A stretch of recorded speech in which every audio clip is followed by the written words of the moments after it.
Good evening. I'm Pete Peterson, the very grateful Dean of Pepperdine's Graduate School of Public Policy, and it is so great to welcome you here to the Elkins Auditorium here on our Malibu campus for tonight's 2021 Augustus and Patricia Dean's Distinguished Lecture with Dr. Glenn Loury. Tonight, oh yes, all right. We celebrate three things tonight. First and foremost, we honor the legacy and vision of Dr. Augustus Gus Tagliaferri, who endowed this Dean's Lecture Series with a cornerstone gift 4 years ago. More than a benefactor, Gus was intimately involved in the selection of speakers, often making suggestions from his comprehensive and diverse reading in areas ranging from history through the social sciences. In regular morning meetings over coffee at Stone House with Michael, we discussed current events, American history, economics, and the policy school's unique role in preparing tomorrow's public leaders. As many of you know, Gus passed away last December, and with that we lost not only a great man, but a good man. Originally titled for his late wife, Patty, we have now renamed the series for both of them. And I believe from now on, the two of them will always have the best seats in the house. With us tonight are Gus and Patty's son, Michael, and daughter, Karen. Michael, it's been a pleasure working with you in organizing tonight's event, and I look forward to many more collaborations into the future. Please join me in thanking Michael and Karen.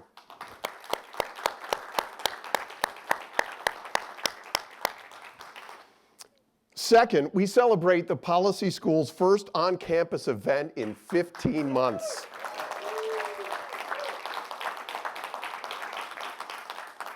It was always Gus's vision that the importance of supporting a speaker series is that it brings people together to hear from, consider, and question America's leading scholars and policymakers. Finally, we demonstrate, once again, a central tenet of both this lecture series and the School of Public Policy, hosting conversations that welcome intellectual diversity. This is particularly important for a graduate policy program tasked as we are with sending graduates into an incredibly polarized public square. I say once again because this has been both Gus's encouragement in the selection of the speakers in this series, but also the imperative of what happens inside our classrooms since we opened our doors in 1997.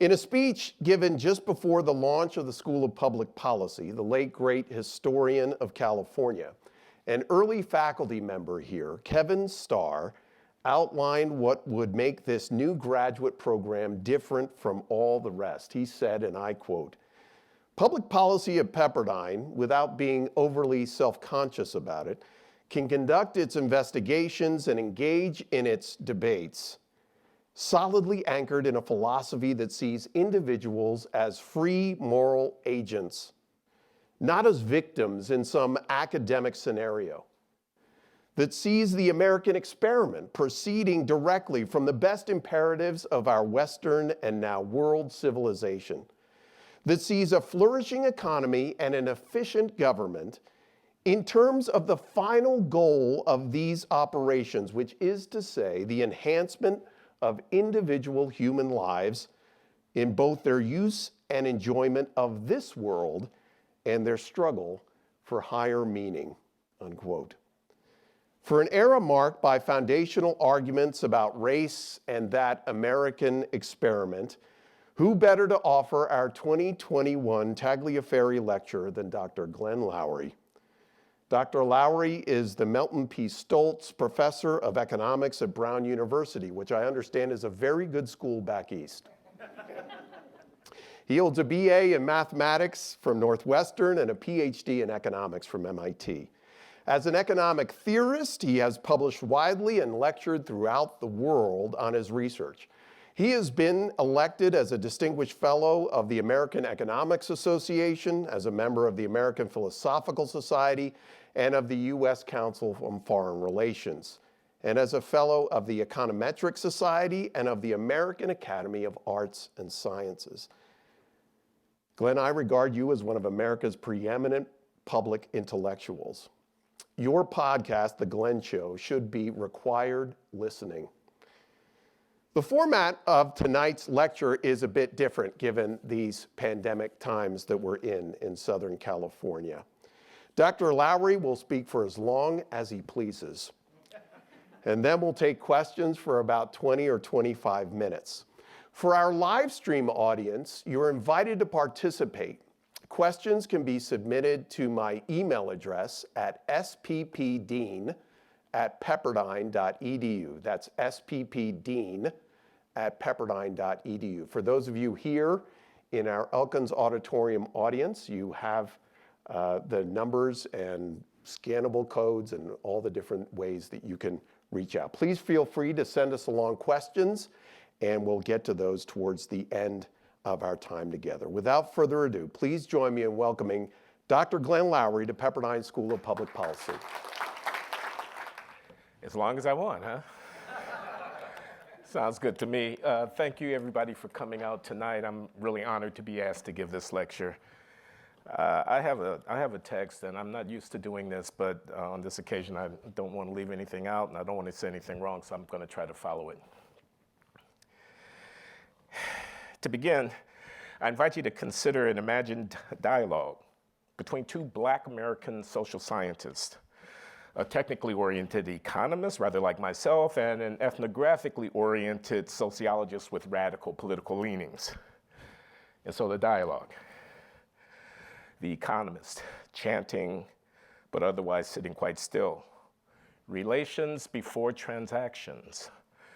Relations before transactions. Relations before transactions. The sociologist enters with a start. What's wrong, my friend? Why are you saying that? You must be the culprit who pilfered my copy of Bourdieu last week. The economist. I am not, and who's Bourdieu anyway? One of those airy French sociologists you're always fawning over, I'll bet. It's my mantra. I'm meditating.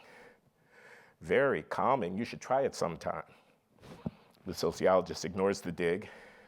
I meditate all the time, man. I'm the one who belongs to a profession fraught with anxiety, remember? But what's your excuse? The economist.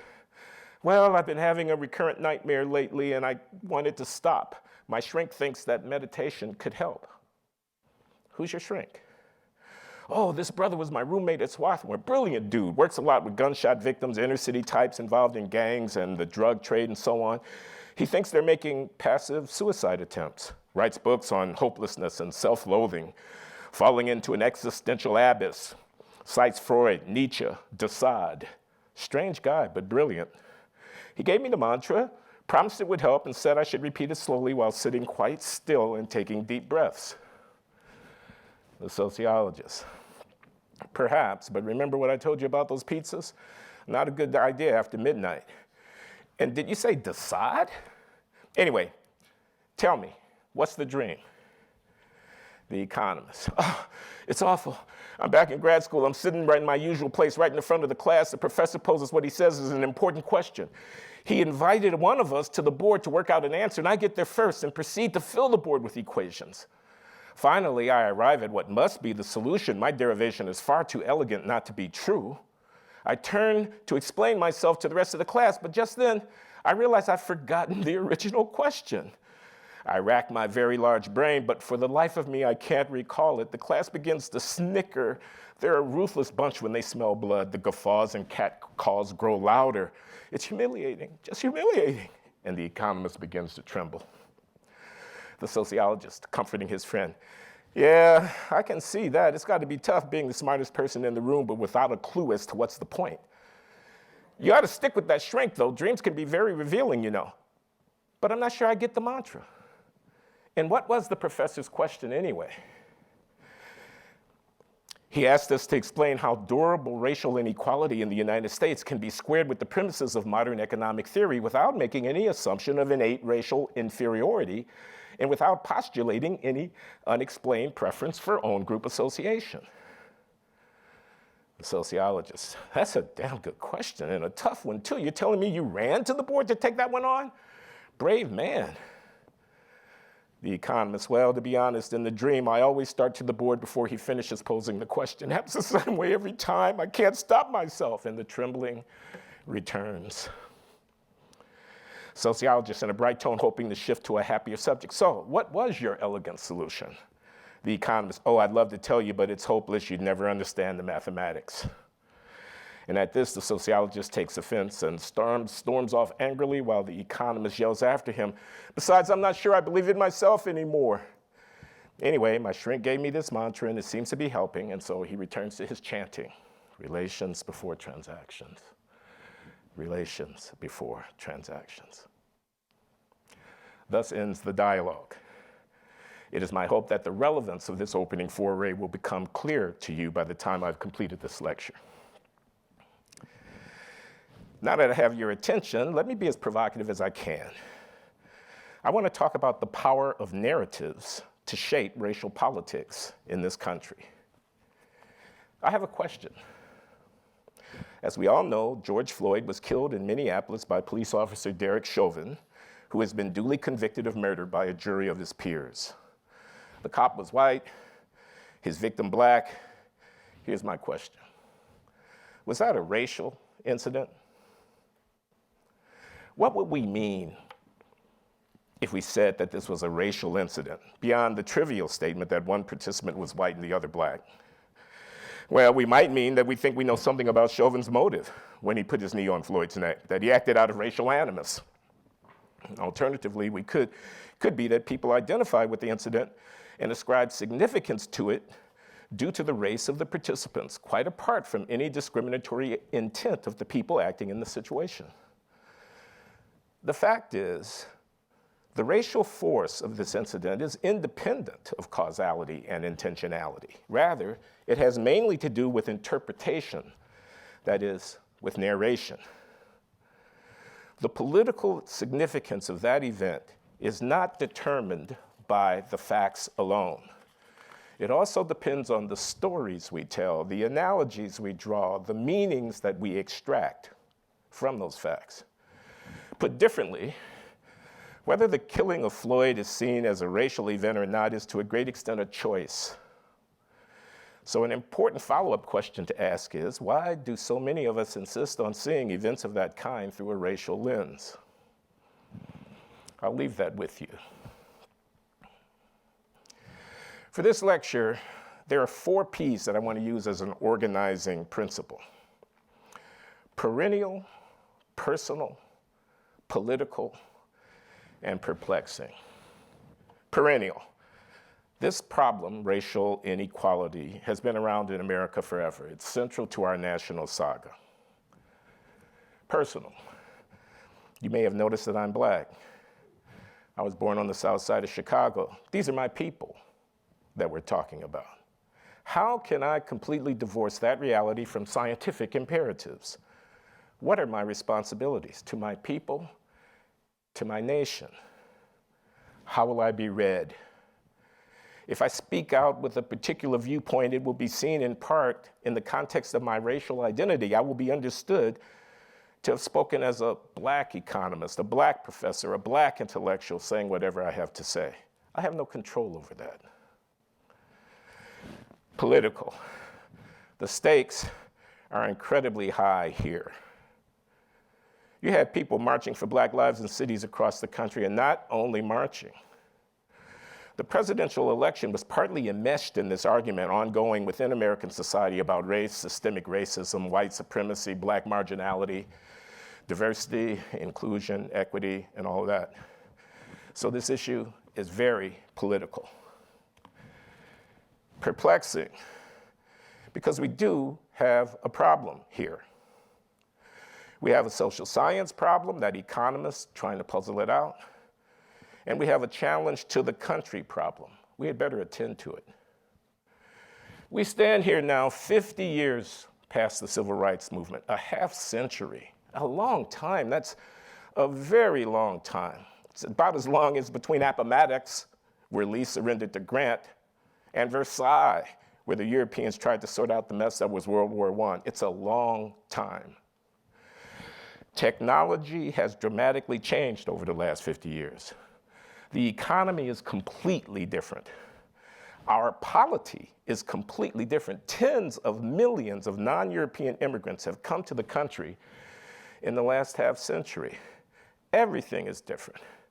And yet, if you look at some of the speeches that are being given, some of the events recorded for posterity in the media, some of the arguments being made about race and inequality in America, it's as if we were still back in the 1970s. Why is this so? It's a real puzzle. Let me say a word about who is Glenn Loury. I grew up in Chicago in the 1950s and 60s in a working class family. I came to MIT to study economics in the early 1970s after receiving a very good education at Northwestern University. Upon arriving at MIT, I discovered two things. One was the deep structure and the beauty of analytical economics, which I grew to love. I also learned that economics is a social science with an emphasis on the social, not divorced from policy or politics or society or people. My teachers at MIT, many Nobel laureates, way back in the early 1970s, cared about what was going on in the real world, not just about impressing their peers with the virtuosity of their technical practice. They addressed the great questions of their day. That lesson stuck with me. I went on to teach at Harvard in the 1980s and at Boston University in the 1990s. I've been at Brown since 2005. In the 80s, I was a black conservative, public intellectual, supporter of the Reagan administration. In the 90s, I tacked back a bit toward the center. But today, I would probably be classified as conservative again, given my contrarian views on issues like structural racism, affirmative action, slavery reparations, and so on. More about that in due course. So that's my setup. Racial inequality in America. It's been around for a long time. It is a deep political question. It involves me personally, and it's a puzzle. I want to preface the argument to come about persistent racial inequality by invoking this notion of narrative, by at least gesturing toward an appreciation of the power of the story, and by noting that historical evidence does not pin down the stories we tell ourselves about our experience. Indeed, multiple accounts can be consistent with the same facts. So there's an inescapable element of choice about how we narrate those facts. Recently, some prominent economists, Berkeley's George Akerlof, Yale's Robert Shiller, for example, have also stressed in their work the importance of narratives for understanding social outcomes. It is this view that I invoke when I juxtapose conflicting narratives about persistence of racial inequality. Those narratives I'm going to call the bias narrative versus the development narrative. Two different storylines that we can adopt as we grapple with the problem of understanding the persistence of racial inequality. I'm going to be advocating for the development narrative in preference to the bias narrative. We have a choice, I'm saying, about how to look at this problem. Moreover, we have been consistently, of late, making the wrong choice. Hands up, don't shoot.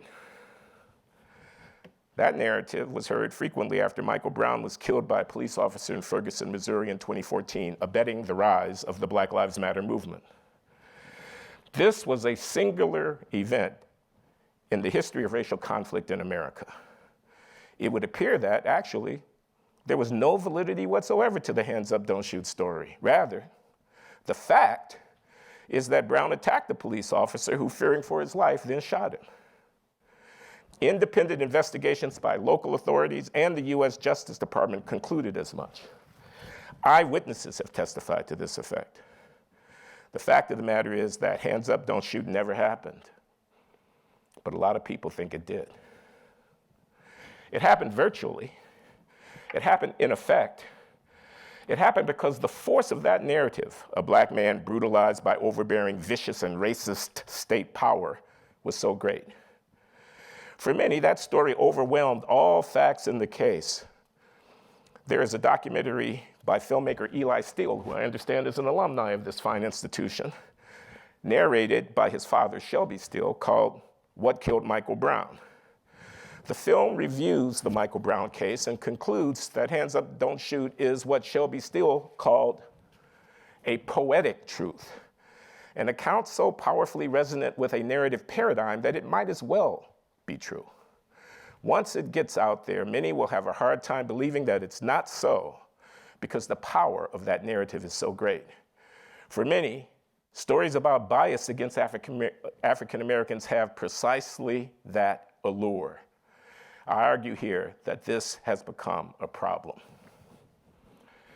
Likewise, systemic racism is a kind of narrative. What, after all, do people mean when saying systemic racism?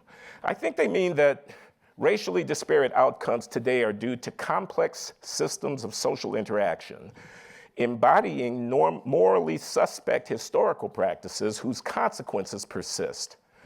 And so mass incarceration, on this view, is systemic racism because of the way that urban areas are organized, because of decisions society has made about prohibiting traffic in addictive substances due to poor education and inadequate economic opportunity for certain sectors of society, all of which leave Black youngsters with no alternative than to engage in the illicit activities for which they are being punished. I am not a big fan of this systemic racism narrative. I think it is imprecise. I think that those invoking it are begging many important questions. I want to know exactly what structures, what dynamic processes they mean, and I want to know exactly how race figures into that story. The people employing that narrative often do not tell me this. History, I would argue, is complicated. Racial disparities have multiple causes that interact with one another, ranging from culture and politics and economic incentives to historical accident, environmental factors, and yes, the acts of some individuals who may be racist, as well as systems of law and policy that are disadvantaging to some racial groups without having been so intended. It's complicated. So I'm left wanting to know just what they're talking about when they say systemic racism. Use of that phrase expresses a disposition, doesn't it? It calls me to solidarity while asking for fealty, for my affirmation of a system of belief. It frames the issue primarily in terms of anti-Black bias. It is only one amongst many possible narratives about racial disparities, and often not the most compelling one. I wish to offer here an alternative way of telling the story of persistent racial inequality, which I'm going to call the development narrative. This account stresses patterns of behavior within the disadvantaged population that need to be considered. I speak now about African Americans. This is some 40 million people in the United States. Of course, it's a variegated, differentiated, and heterogeneous population. One size does not fit all. Nevertheless, I am willing to ask, do some behaviors observable in certain communities of color have the consequence of inhibiting the development of human potential amongst their members? And should such behavioral disparities be borne in mind when confronting and acting against the fact of racial inequality? I'm answering those questions in the affirmative. Here's an illustration of why this distinction I want to draw between narratives might be important. Consider school discipline.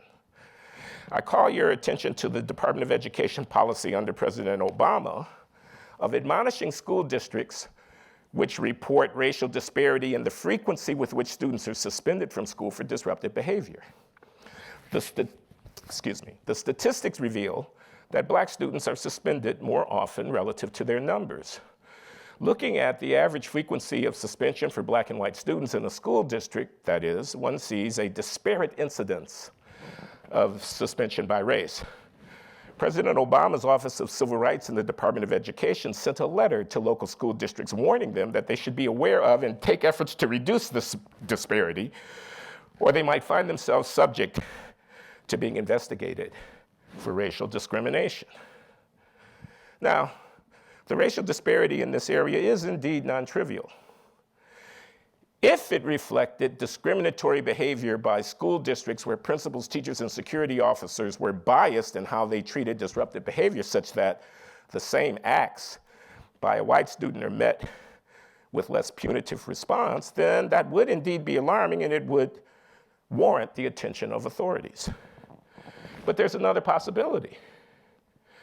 Another possibility is that the disruptive behavior being punished actually occurs more frequently amongst black students for many reasons, some of which lie outside the purview of the school itself. If that is the case, then interpreting disparate suspension rates as evidence of racial bias and responding to that by disciplining the school districts, cutting off their funding or hauling them into court, would be a terrible mistake. Rather, one would want to address the sources of this behavioral disparity. One would certainly not dismiss the racial inequality, but one would address it by attempting to enhance the opportunities and experiences of the affected young people which shape their behavior patterns, so as to make those students less subject to disciplinary measures. That is, one would strive to enhance their development.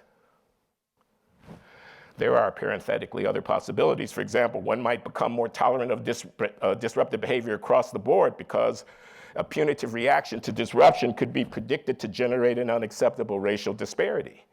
I think that's the policy being followed on the streets of many of our cities in this country right now. But one can go many places with the example. I only use it to illustrate the difference between the bias and the development narratives when responding to the fact of a racial disparity. Let's talk more specifically now about the development problem. I'm willing to invoke the observation of a high rate of single parenthood in African American families where a mother is raising kids on her own. Nearly 3 out of 4 kids, some 70%, are today born to a woman who are black, or born to a woman without a husband. Common sense suggests that this reality can't be unrelated to some of the outcomes, like disruptive behavior, that concern us.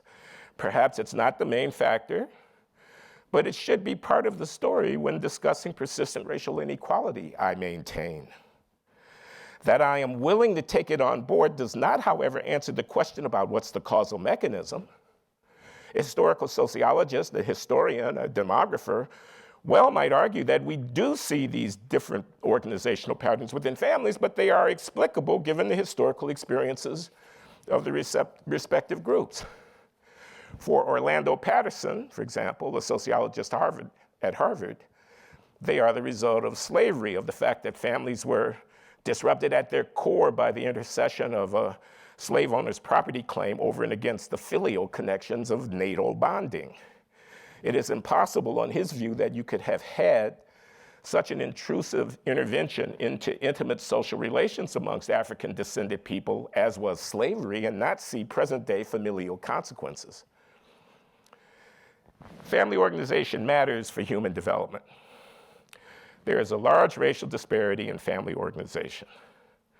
Therefore, part of the story that you need to tell to account for persisting racial inequality involves family organization. That's all I'm saying. In saying that, I would not have precluded an historical argument about the sources of the family organizational patterns. I would simply have been willing to consider the full range of relevant factors as I try to explain persistent racial inequality. What's wrong with that? This narrative is, of course, fiercely resisted by many. Nonetheless, I am urging here that we consider it. Violence, murder, homicide. There are huge racial disparities in this area. As anyone reading the newspaper knows, this is a reality of contemporary urban America, and there is a tightly networked set of social connections amongst the people who are committing and who are victimized by these acts of criminal violence. Is that phenomenon in any straightforward way a manifestation of bias, of racism? Could it really be about white supremacy? Or is it about the failure of some part of a population to be socialized, that is to say, developed, with the restraint, self-discipline, and commitment to civil behavior that, when widely embraced, make ordinary life and commerce in a community possible? Doesn't it matter what story we tell here? A willingness to ask about the behavior of the violent criminals preying on their neighbors and the sources within a community of such behavior is part of what I mean to take the development narrative seriously. Again, I am not saying that we should forego trying to do anything about it, or that our only response should be punitive, or that policy has nowhere to go if the problem is mostly on the development side. Policy obviously has a lot to do with the development side, from better education to subsidized child development to improving parenting skills to helping families move to safer neighborhoods. Nor am I assigning blame, since sources outside the community may be implicated in the developmental deficits. But I'm asserting that behavioral patterns such as these and their cultural antecedents must be taken seriously. Everyone talks about the academic achievement gap. Several groups are suing Harvard University, saying that the school's affirmative action practices are penalizing Asian Americans. And the specialized high schools in New York City, which use exams for their admissions policies, are being pressured to change their selection criteria to ensure that they do not enroll a class of more than 1,000 first-year students and have only a handful of black kids among that cohort. If you look at the National Assessment of Educational Progress, a test administered to 4th, 8th, and 12th graders nationwide by the US Department of Education, where a representative sample of American students are regularly tested on their cognitive abilities in mathematics and writing, you can see huge racial disparities in those data. Am I willing to consider the development side when I talk about that problem? Am I willing to ask what's going on in the homes? What do peer groups value? Am I willing to measure how much time people spend on homework? How many books there are? Is there a large disparity in academic achievement? Is that better understood when viewed in terms of the bias or development narrative? That's a question. If you're prepared to discuss the supply side, if you're prepared, that is, to talk about the extent to which members of a disadvantaged, marginalized, oppressed group are nevertheless implicated in their own disadvantage, some will charge that you're blaming the victim. But I reject that charge categorically. It is not assigning blame to simply observe that the labor market has a supply side as well as a demand side, to note that people make choices and engage in behaviors which have deleterious consequences for their future economic prospects. That's not blaming anybody. Of course, those behavioral patterns may be a consequence of structural conditions and of historical dynamics. On the other hand, if the reflexive response to seeing any such disparity in behavior is to say, well, that's simply due to historical exigency, that has its own moral, philosophic implications in regard to agency that we would want to take on board. That is, regarding the extent to which people can be presumed to control their own lives, and the extent to which their communal norms and ways of living are seen as being within their ability to change. This is delicate territory that we enter now. For instance, is it really necessary that the homicide rate be as high as it is in those black communities where it is so high, where rates of interpersonal violence are so great? Is that really how we want to talk about such matters, that it must be, they are poor after all, to say, what can they do?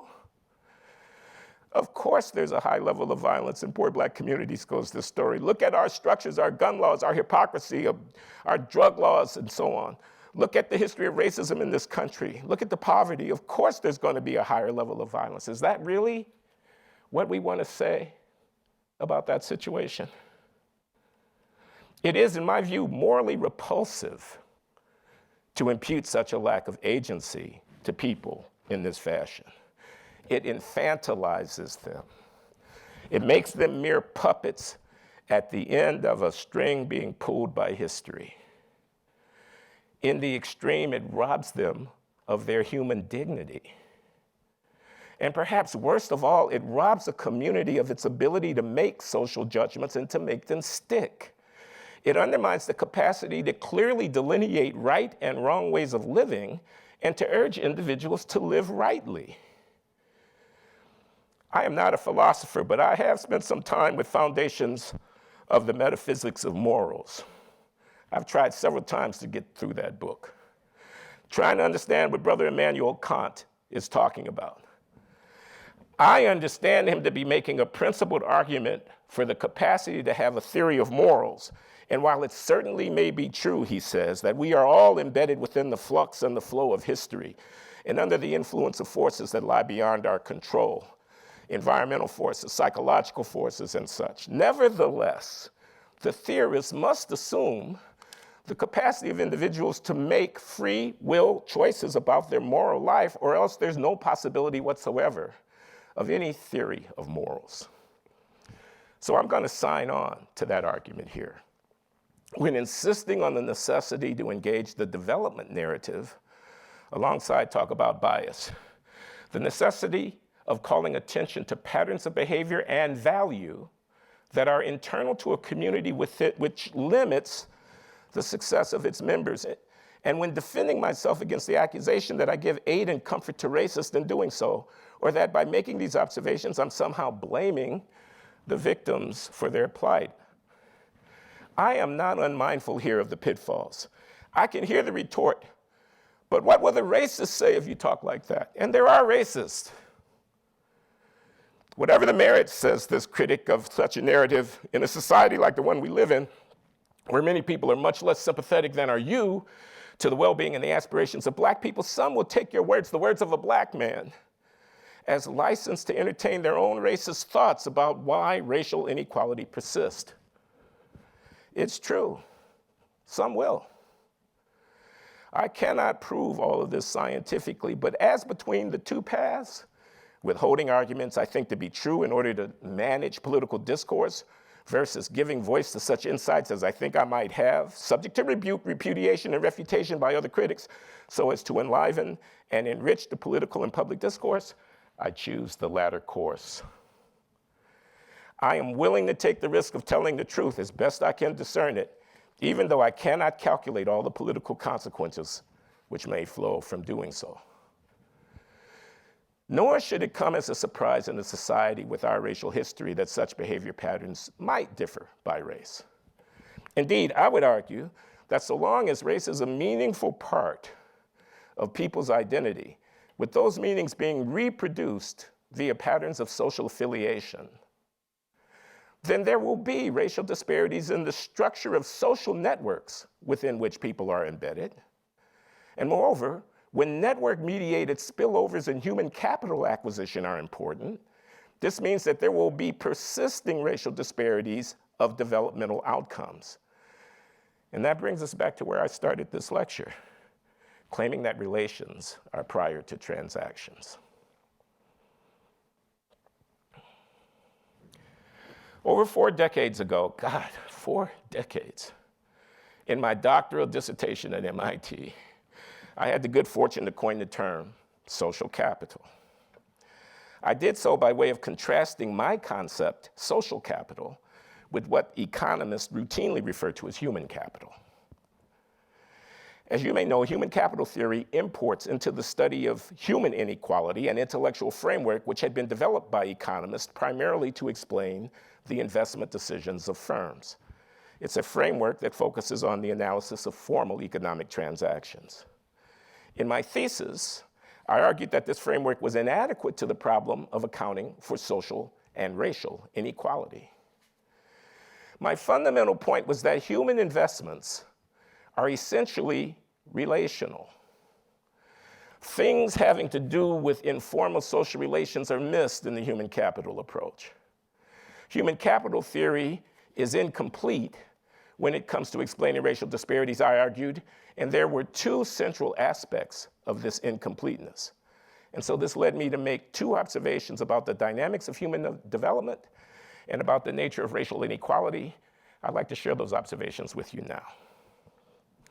First, I noted that all human development is socially situated and mediated. That is, I argued that the development of human beings, unlike buying a piece of equipment or investing in a structure or a factory or something, takes place inside of social institution. It occurs as between people by way of human interaction. Think about language acquisition, for example.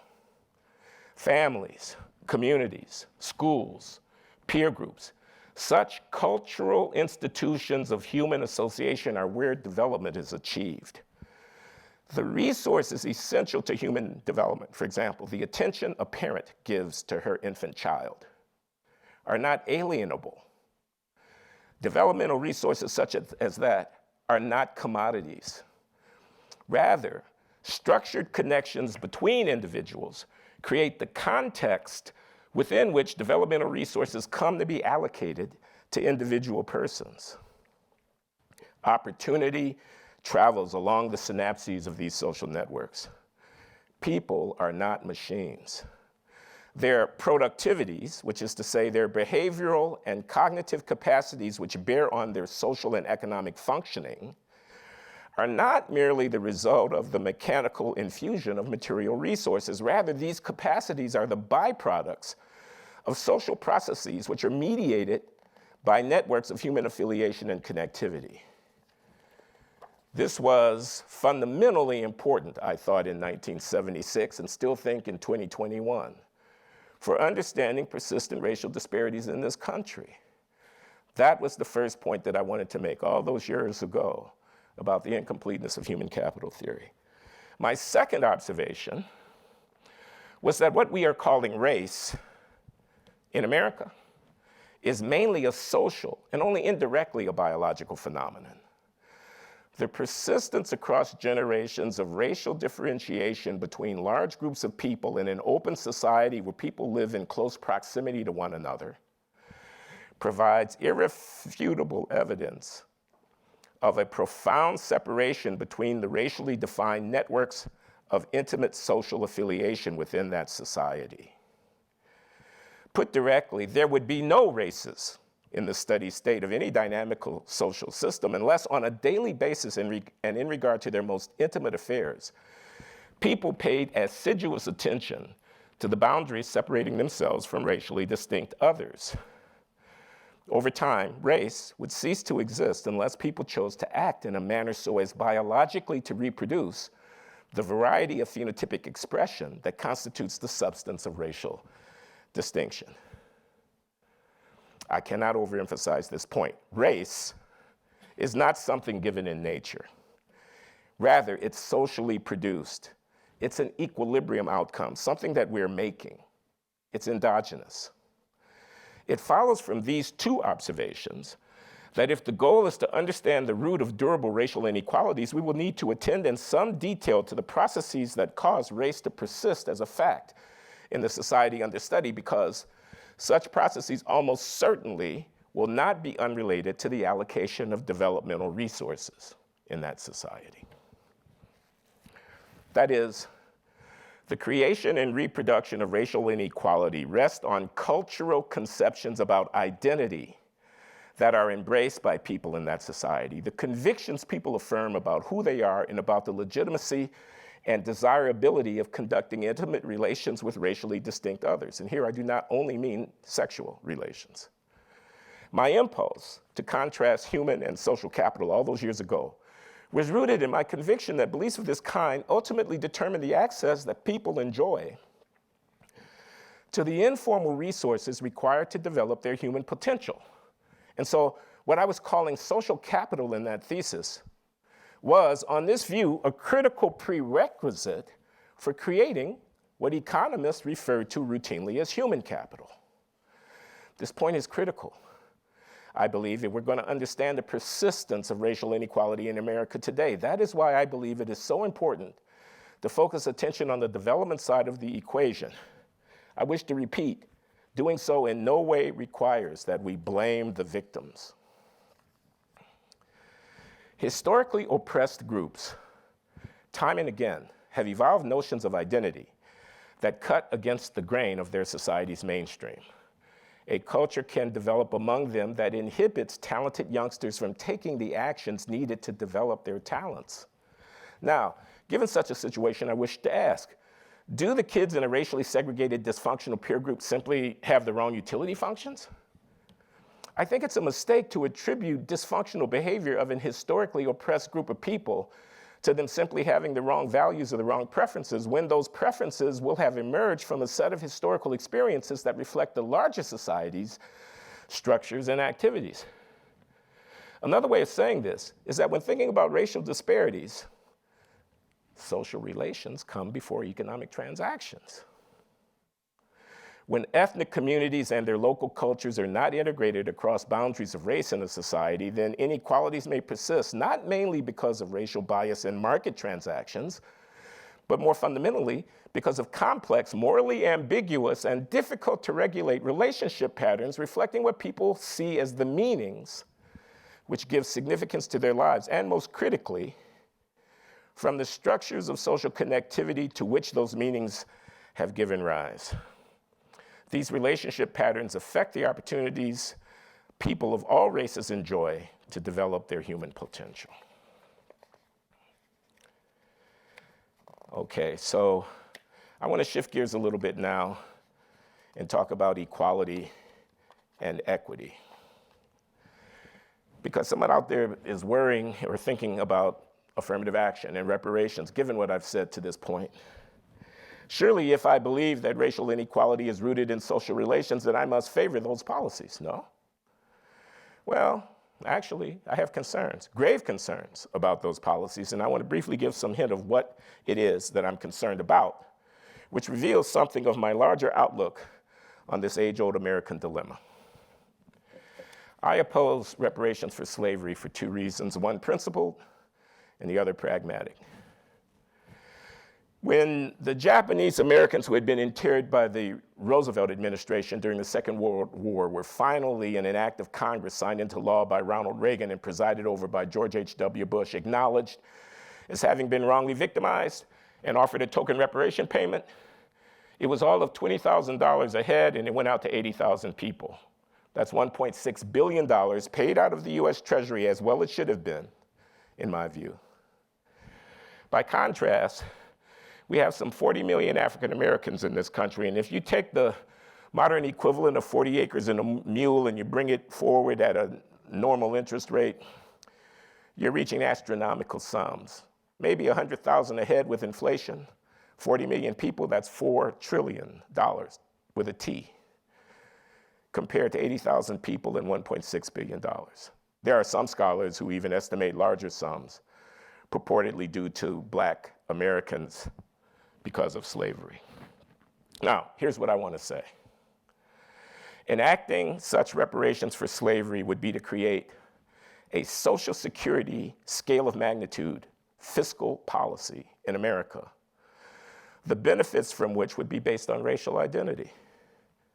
Please don't do that to my country. That is a monumental mistake. It is South Africa-esque. Our government would have to classify people, enact statutes, appropriate funds, and administer their distribution on a massive scale based upon the race of citizens. America ought not to go down that path, even if the courts were to allow it, and I have my doubts about that. My practical argument is that remedying racial disparities as a matter of human decency ought to be left as an open-ended commitment.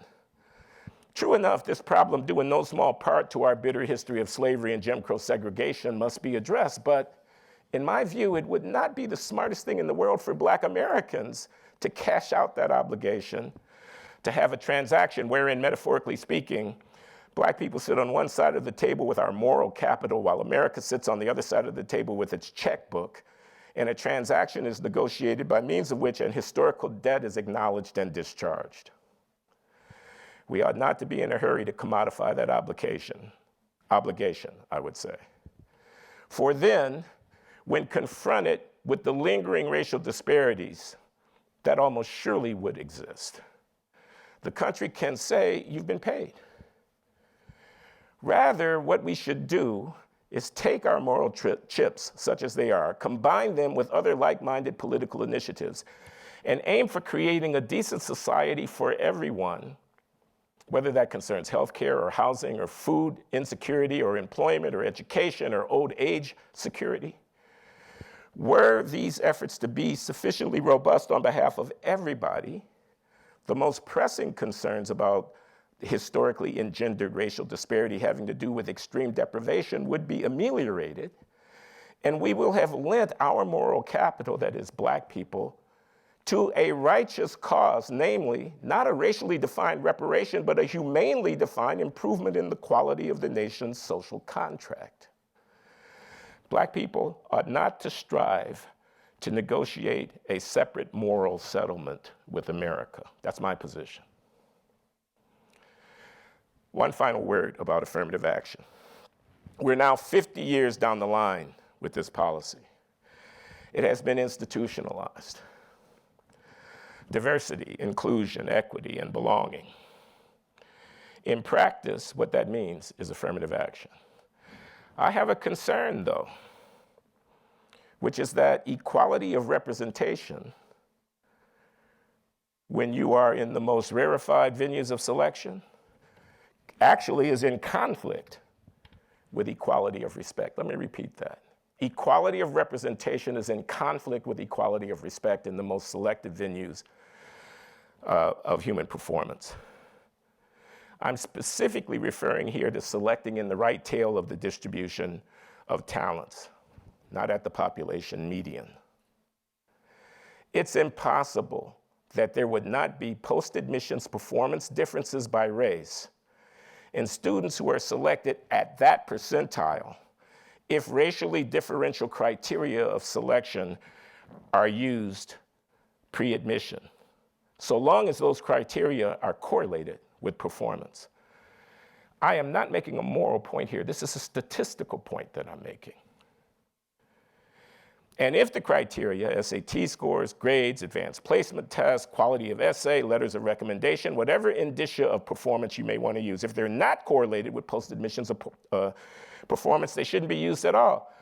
But in fact, they are being used because we all know, and studies have shown, that they are correlated with post-admissions performance to some degree.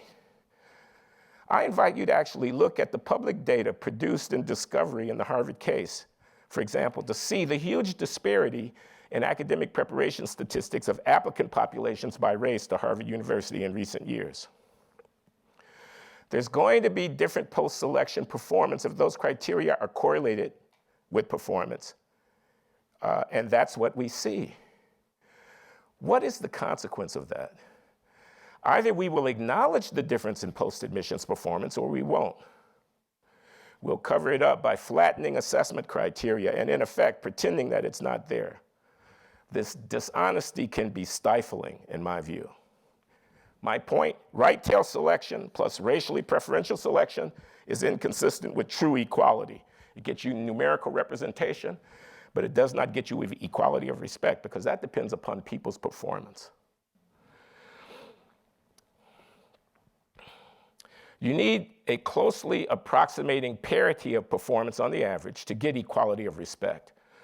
But you've applied different criteria for the selection process in a highly competitive and elite activity where selection criteria are correlated with post-admissions performance. So you're getting disparities in performance post-admission that you're not owning up to. This is corruption. So, many have observed that there are not enough Black economists on the faculties of leading universities. We can do better, it is said. We should be more diverse and inclusive in the top departments in the country. I'm not against there being more Black economists. I'm not. There should be at least 2 Black economists in each department, let's say. Maybe I could agree with all of that. But suppose there are just not enough top-flight Black economists to go around. Dare we face that reality? If doing better means making the criteria of selection into this rarefied enterprise of academic economics at the top depend upon the racial identity of job applicants, and this is happening, then you're not going to get equality. Instead, you're going to get some degree of Black mediocrity. I don't take any pleasure in saying that. But the fact is currently unsayable. It's unsayable to observe openly that there could be racial differences in performance in venues such as this. And yet I get emails. I'm a partner at a big law firm in New York City. Here's what I can't say publicly, please don't quote me. Many of our associates who are of color are not up to snuff, but we hired them anyway because some of them are going to have to be made partner here. And I shudder at that prospect. That's not equality. Here's what we ought to do instead. The development narrative. We ought to devote our efforts to enhancing the development of African American prospects such that when you apply roughly equal criteria of selection at the right tail, the numbers of blacks selected go up, but based on achievement. You should not increase the number of successful applicants by changing standards to achieve racial parity. That's a huge mistake. We will reap the whirlwind. Further, we need not strive for population parity in every pursuit. Indeed, how can you expect population parity in an enterprise when there are some groups, Asians, Jews, who are overrepresented significantly? You can't get population, the numbers have to add up to 1, the fractions. You can't get population parity in every activity while maintaining equal criteria of selection when when all groups are not feeding into the pool of qualified applicants at the same rate. It's a fool's errand. My view is that the permanent embrace of preferential selection in extremely selective and competitive venues by race has been a humongous mistake. Not a word, but I use it anyway. I can understand its transitional use, historically speaking, but institutionalizing this practice is inconsistent with true equality, in my view. That's why I signed on to the amicus brief which some economists put together to support the Asians in their lawsuit against Harvard. Addiction to the use of racial preferences in the most elite of America's academic venues breaks my heart, to be honest with you, because it's an invitation to mediocrity. It's a kind of bluff and a shell game. Let me be clear. At the very most exclusive venues of intellectual labor, at a Princeton University or a Brown or a Pepperdine, or an MIT or a Caltech, this stuff is hard. Not everybody does it well. It's hard reading Plato or Aristotle and figuring out what they're talking about, or Immanuel Kant for that matter. It's hard doing advanced mathematics, physics, or chemistry or other STEM disciplines. The stuff is hard. The work is difficult. Medical school is difficult. Law school is hard. It requires real intellectual mastery to be done effectively. Unfortunately, a proportionate number of African Americans have not achieved that mastery. We can go into the reasons why. There are many. History has not been entirely kind to black people. There is blame enough here to go around. But the fact of the matter is that relative to population, fewer blacks have developed this mastery, so we are fewer in the venues where the intellectual work is difficult. Now, there are 2 things you can do in the face of that. One is to lower standards so as to increase the representation of African Americans and call that belonging and inclusion. The other is to face these developmental deficiencies and address them forthrightly. And I mean, address them from infancy. Now, I'm not arguing for laissez-faire here. I'm not saying that there should be no public initiatives, no educational enrichments and so on, no summer programs or whatever. We can talk about what needs doing. But can we first understand the problem correctly? If our kids are testing poorly, I'm talking about black kids, it's not because the test is biased against them, it's because they do not know the material. If a poor Asian kid living in a 3-room apartment with 4 siblings can ace the test, our kids can do it too. Anybody who doesn't think so is a racist. They have the racism of low expectations about black people. They write us off. They think we are defeated by history. They patronize us, presuming that we can't actually perform. Yes, we can't, becomes their mantra. But black Americans can perform. We just need to do the work, and we don't have to do it by ourselves. Give us an opportunity to confront the deficits and redress them, maintaining a level playing field. Do not lower the bar for us, and we'll measure up in the fullness of time. It may not happen tomorrow, and it may not happen the next day, but it will happen in the fullness of time. I say this as a matter of faith. Now, I can understand that in 1970, with all the rabble-rousing and whatnot, and the universities having to meet the protesters halfway and whatnot, that they did what they did. But this is not 1970, this is 2021. We're a half century past all of that, and we're laying down a predicate for how we are to go forward from here. And this, no, it's not equality, it's equity, bunk, is a surrender in the face of the problem that we actually confront. The problem is to develop black people so that proportionately more of us exhibit the mastery requisite to being successful in these competitive venues. Consider the brouhaha at the Georgetown Law Center from a few months ago. An instructor into a hot mic, not knowing that she was being recorded, allowed as how the poor performers in her class, clustering at the bottom, were disproportionately black students. She said it upset her, but she didn't know what to do about it. The black kids weren't doing so well. Do you know what happened when it was revealed that she had made these remarks? Students and faculty of all races proceeded to declare Georgetown Law to be a racist institution. It was demanded, and the dean acceded to the demand, that this lecturer be fired. White faculty were called upon en masse to get together and issue a statement acknowledging their white privilege and taking responsibility for the poor performance of the black students in the law school. Now, here's what I know. Contracts, torts, constitutional law, civil procedure, this is what you study in law school. It's intellectually demanding work. Writing an effective legal argument is a real skill.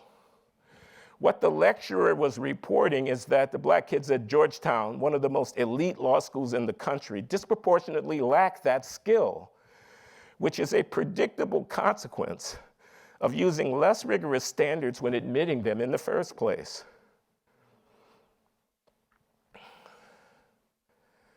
One might hope that the administration, being so informed, would slap its collective forehead and say, oh my God, let's do something to make sure that our youngsters of color have the requisite skills. Instead, they retreat behind an institutional racism smokescreen. It's patronizing and condescending to black people to do this, in my opinion. Because what they're saying, in effect, is, we don't think you're gonna be able to cut it, but it's okay. We'll cover for you. Such a posture may assuage guilt of certain parties, but it is profoundly inconsistent with racial equality in its truest and highest sense. Thank you.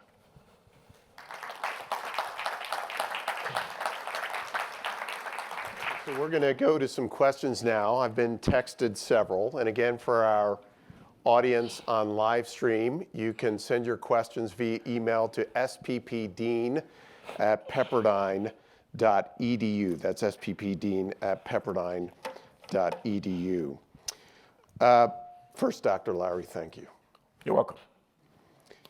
A question comes in relevant to some experiences that we're having here at Pepperdine University about the teaching of critical race theory. The question regards the reality that, and the hope on the part of some on faculty, that CRT is a part of the curriculum, but not the orthodoxy. I think you've laid out some points here as to whether that can be considered as part of the curriculum and discussion, but not the entire thing. Is this something that can be incorporated into a liberal arts curriculum? And if so, how? Oh gosh. Okay, it depends obviously on what you mean by critical race theory.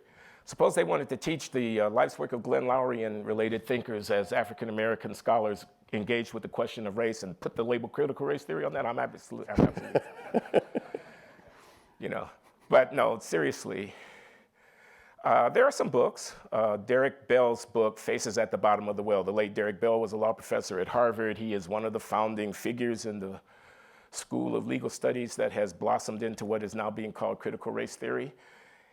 If a course wanted to adopt that book, along with many other books in the context of reviewing the intellectual history in the second half of the 20th century of grappling with racial inequality, I wouldn't prevent them from reading that book. I wouldn't prevent them from reading James Baldwin. I wouldn't want to try to keep them from reading Toni Morrison's Beloved or other works of reflection about the African-American experience and about racism and inequality, which might fall within the large frame called critical race theory. On the other hand, if they want to limit the reading list in that course to some of these latter-day books of which I am sharply critical, have been at my podcast. One thinks of Robin DiAngelo, White Fragility. One thinks of Ibram X. Kendi, How to Be an Anti-Racist. One thinks of Ta-Nehisi Coates, Between the World and Me, and so forth. Again, one can read these books, but to read only those books and to have the curriculum be an indoctrination in that particular framing of the racial question, I think would be a mistake. Not just a mistake, it'd be a travesty, really. You'd be betraying these kids. You'd be, in effect, propagandizing them. I think a useful exercise might be undertaken by taking a Thomas Sowell on the one hand and an Ibram X. Kendi on the other, and we can spend a couple of 3 weeks going through these texts. I feel sorry for Brother Kendi because he's going to lose that one, in my humble opinion, because, okay, I can make my argument for Thomas Sowell's books, but would I try to stop an instructor from teaching Ibram X. Kendi's book? No. I would want to object, however, if I were the dean or the whomever, trustee or whomever, concerned parent, a donor, and I'm looking at a reading list and all I see is a propagandized thing and I don't see an effort to try to deal with the question in a balanced way, I would object to that. I think that would not be good for any institution. Some other questions are coming in regarding the question of faculty. You've written, I remember last spring or summer, there were some missives that came out from the president at your university that you responded to. The question asked specifically that with faculty having at least some protections related to tenure, how come there aren't more Glenn Lourys out there? Oh, that's an invitation to self-aggrandizement. I'm going to decline. Let me just tell people who might not know what I actually did to earn that accolade, which was George Floyd got killed. And we all know how the country was agitated in the aftermath of George Floyd's killing, a moment of racial reckoning, it was said. And the president of my university issued a letter to the entire university community. That's all the students, that's all the faculty, that's all of the alumni, et cetera. In effect, declaring solidarity with the Black Lives Matter line on what was going on in the country. It was a racial incident. It was one in a string of such killings. It's open season on Black people. It's the present day instantiation of an age-old American dilemma going back to lynching and so forth and so on. And the letter was signed by every top administrator, from the person who manages the university's portfolio to the general counsel to the dean of the School of Public Health and so on and so forth, in lockstep behind a political letter issued on behalf of the university. And my objection, I'm dodging the other question because it's embarrassing. My objection was twofold. One was, universities don't have political positions. We're a university. What we are here to do is critically assess and argue, evaluate evidence and reason. We are not here to be banner wavers. You're waving a banner. And to have the top of the administration do it in lockstep had a chilling effect. It was like a party line document that we believe the following thing. Well, no, we didn't all believe the following thing. There was much to be discussed there. What example were we setting for our students? My students. How do I stand up in a classroom and address my students about these matters when the word has come down from on high that this is how we're supposed to think about it? So I had a problem with the bandwagon jumping, which I thought debased the currency. And we were, after all, at the beginning of what proved to be a long summer of disruption and contention, where I thought the university could play a critical role in evaluating what was at stake through reason, not through emotion and so on. So I was very disappointed in that. Why are there not more? Okay, I'm Black. I've got a certain cover. They can write me off as a curmudgeon. They can just say, oh, well, that's Glenn. He's a Black conservative. We got 6 or 8 of them in the country. You know, they're going to say what they're going to say. I'm not a threat to anybody, at least not yet. I'm of a certain age. I'm in my 70s, as you know. My dissertation is 1976 and whatever. I'm distinguished. You read off all the accolades and whatnot. So there's a certain amount of deference. I mean, whatever. Not everybody has the benefit of that kind of cover and that kind of protection to insulate themselves from both the social and the professional consequences of standing apart. I can piss off my dean, but that's not really going to have any impact on me. I'm a kind of a free agent at this stage of in the matter of things. I think that's part of it. I think too, I mean, many of my colleagues who are also distinguished and senior, who are of color or not, have drunk the Kool-Aid and believe it. They're not objecting because they actually think that the popular line, the narrative of the progressive vision about this situation is correct. They have drunk the Kool-Aid. So I think it's a combination both of conviction and of interest that has made it difficult for people to speak up. But my inbox is not overflowing with letters from colleagues saying, we're with you, go ahead. We can't stand up, but I'm not exactly awash in those communications. I have a personal question about what this last year has been like for you. And by that, I mean the last 12 months.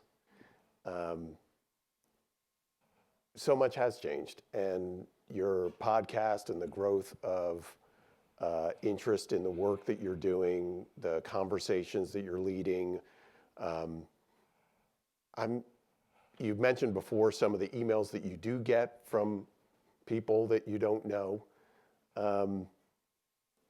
I think you're one of the more courageous public figures we have in the country right now, and albeit with the protections that you've just outlined. But that's not to say that you're not taking slings and arrows for that. And I just wondered to whatever degree you feel like you'd open to talking about just what it's like to be you in this time. I mean, you're writing a memoir, right? I am. And so I know from being a Patreon subscriber to your Glenn show that you sometimes reference the fact that in writing that, you've had occasion to go back over your life. But here we are today, and at a point where we seem to be grinding over some of these same questions, as you said, we've been grinding over for decades. What is it like? Oh, Pete, this could be Oprah, right? I really don't mean it to be, but I am just... No, let me say this. So I am writing the memoir, and I've been thinking really hard about a lot of stuff. And I'm not new to this public intellectual game, as I mentioned. I mean, I've been, my sort of coming out was in the mid-1980s when I was writing for the New Republic and commentary and public interest and whatnot. And I was a notorious Black conservative at that time. And as I said, in the 90s, I reevaluated my politics and I shifted. It's a long story, and I'm not going to try to tell it here about why all of that happened. But I lost friends. The late Abigail Thernstrom and Stephen Thernstrom, these are distinguished scholars who really were my close friends at Harvard during my conservative days. And I broke with them about their book, America in Black and White, which I very critically reviewed in the Atlantic Monthly. The liberal editors at the Atlantic were delighted to have me. It was like I was trying to re-earn entry back into the Negro cognoscenti, into the Harvard establishment. I wanted to come home. I wanted to go home. I attacked Charles Murray's book with Richard Herrnstein, The Bell Curve, which had its problems in my view, but which I think has stood the test of time as a very important work of social science that has to be reckoned with. Charles Murray is not a white supremacist, the Southern Poverty Law Center to the contrary notwithstanding. You know, I broke with James Q. Wilson of Pepperdine fame. I wrote a caustic intellectual obituary of James Q. Wilson, which I wish I could take back. All of this vacillating, the book was going to be called Changing My Mind for a long time, but I've settled on a new title now, The Enemy Within.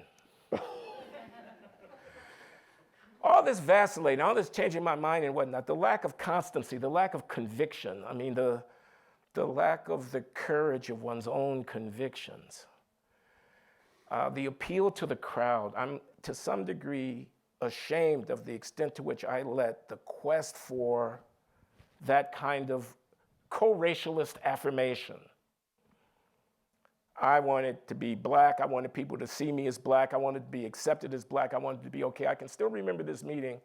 It was shortly after 9/11, 2001, when a group of intellectuals at Harvard, Henry Louis Gates Jr. and Cornel West and others, had a convocation of kind of how do we think about the new world that we live in after 9/11. And Jesse Jackson was an outside speaker who was invited. This was 20 years ago. And I was in the audience, and I was still in the doghouse with these guys, and Jesse allowed from the platform that I was okay. He said, I see you out there, Glenn Loury. That brother, yeah, but he okay. And I just felt so good, the warm embrace of my folk. It's not funny, man. Being in the doghouse is not funny. I have come in the fullness of time, and it has affected my behavior in the last year, to regret some of the moves that I made and to realize, I mean, how many shots are you going to get? Okay, I'm 72. To realize it's time to call it the way you see it. Let the chips fall where they may. It's time to call it the way. You don't want to go to your grave regretting that you didn't actually stand up for what you believed in. So this last year, quite serendipitously, has afforded me an opportunity to be clear. Clarity, okay? So not without nuance, not without subtlety, not without qualification, not without a depth of learning on which I, forgive me for self-aggrandizement, can rest so that I can see the whole picture, but clarity. And I'm on a mission, man. Please join me in thanking Dr. Glenn Loury. Thank you. Thank you. Well, Dr. Loury, it's been such an honor to have you here. And knowing that apparently you're a free agent makes me very happy as a dean, because we are going to talk about ways that we might engage you further as that free agent. Thanks so much for joining us. Thank you to our live stream audience as well for your questions and for joining us. Stay tuned as we put this video up together on our YouTube channel, and stay tuned for our next event here at Pepperdine School of Public Policy. Thank you all. God bless you, and good night.